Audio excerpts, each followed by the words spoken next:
Olá, olha, segurança pública é, sem dúvida, um dos debates mais quentes, mais acalorados aqui no Brasil.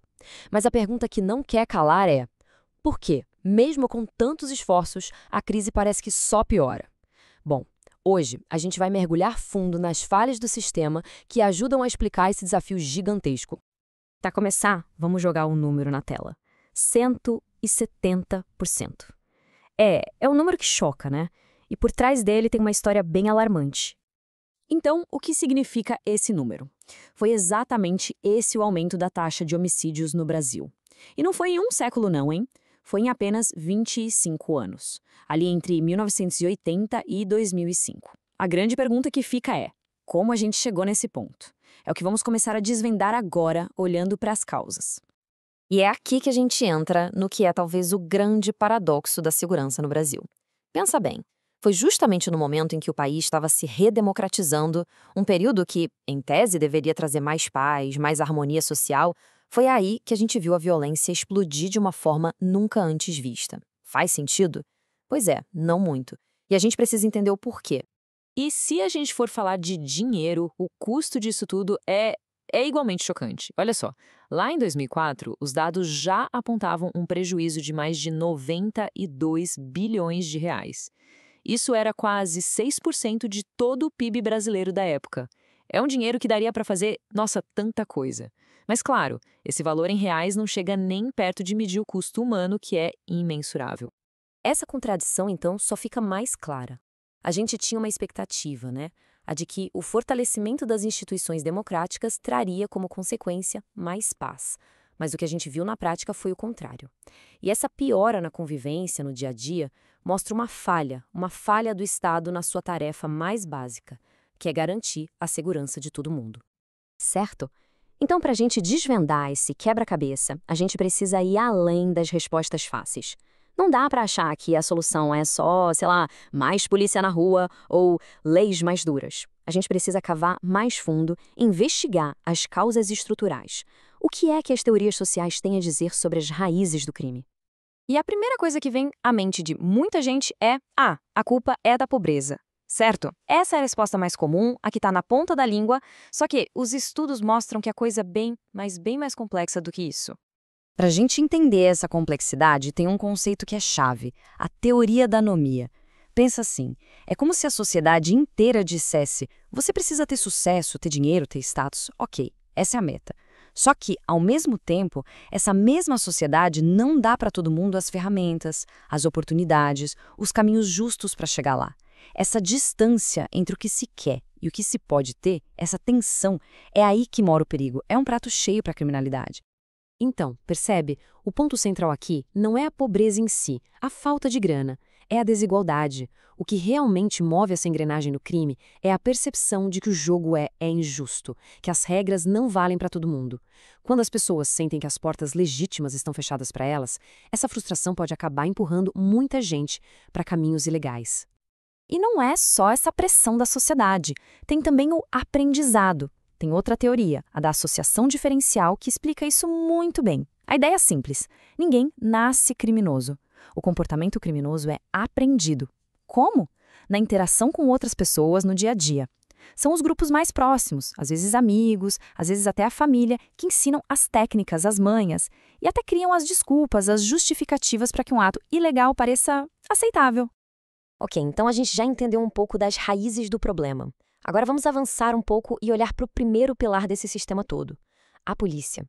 Como é que as nossas forças policiais, que estão ali na linha de frente, lidam com uma realidade tão complexa como essa? Basicamente, no mundo do policiamento, existe uma briga constante entre dois modelos bem diferentes.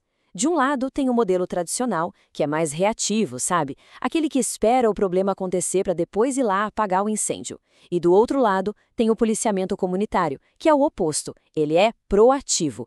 A ideia é se antecipar, resolver os pequenos problemas antes que eles virem um problemão e fazer isso junto com a comunidade. A população deixa de ser só espectadora e vira parceira.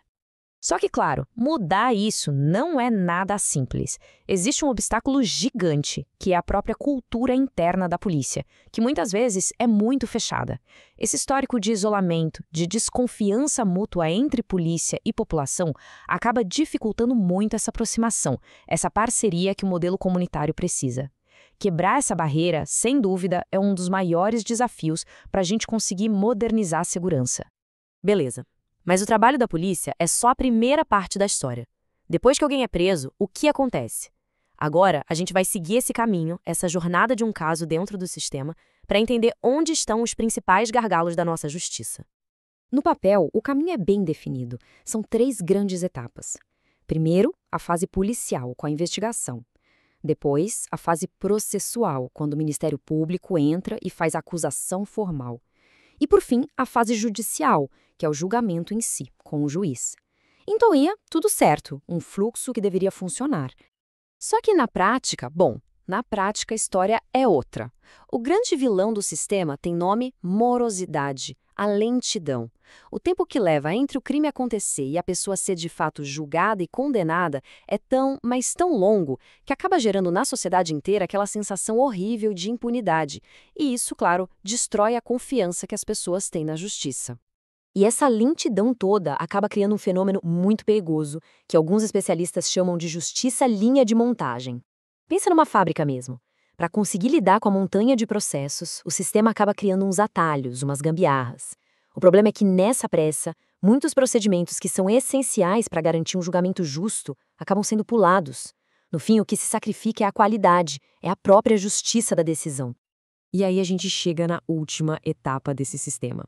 E é aqui, infelizmente, que a coisa fica ainda pior. Porque o que era para ser a solução, a prisão, na maioria das vezes, acaba se tornando uma parte gigantesca do problema. A superlotação das nossas prisões não é de hoje. É um problema histórico. Dá uma olhada nesses dados, que são de 2009. E já naquela época faltavam quase 170 mil vagas. Ou seja, tinha muito mais gente presa do que o sistema comportava. E essa superlotação, além de criar condições completamente desumanas, inviabiliza qualquer chance de gerenciar a prisão direito e principalmente de reabilitar alguém. E aí, sem espaço, sem dinheiro, sem gente, a tal da reabilitação vira só uma palavra bonita no papel. Menos de 20% dos presos tinham acesso a estudo. Só 1/4 conseguia algum tipo de trabalho. Ou seja, a grande maioria, mais da metade, não tinha acesso a absolutamente nada. Nada que pudesse ajudar a pessoa a se reintegrar na sociedade quando saísse dali.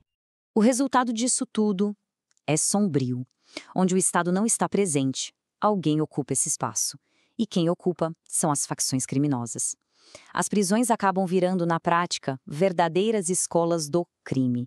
É lá que as facções recrutam novos membros, trocam informações, planejam novos crimes, ou seja, elas fortalecem exatamente aquilo que o sistema deveria estar combatendo.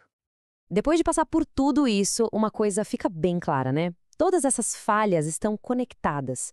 Polícia, justiça, sistema prisional, tudo isso forma um único sistema. E o problema em uma peça acaba quebrando todo o resto. Por isso, não adianta pensar em uma solução isolada para cada parte. E esse é o ponto-chave de toda essa nossa análise. Não existe bala de prata, não existe solução mágica e isolada. A gente precisa de uma abordagem integrada. A prevenção, lá na raiz do problema, tem que andar de mãos dadas com a repressão inteligente. A reforma tem que acontecer ao mesmo tempo na polícia, na justiça e nas prisões. E, fundamental, isso só funciona com o envolvimento de todo mundo, das comunidades, da sociedade civil. Então, para fechar, fica uma reflexão.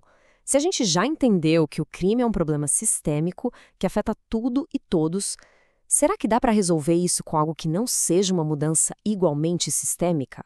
Fica a pergunta no ar.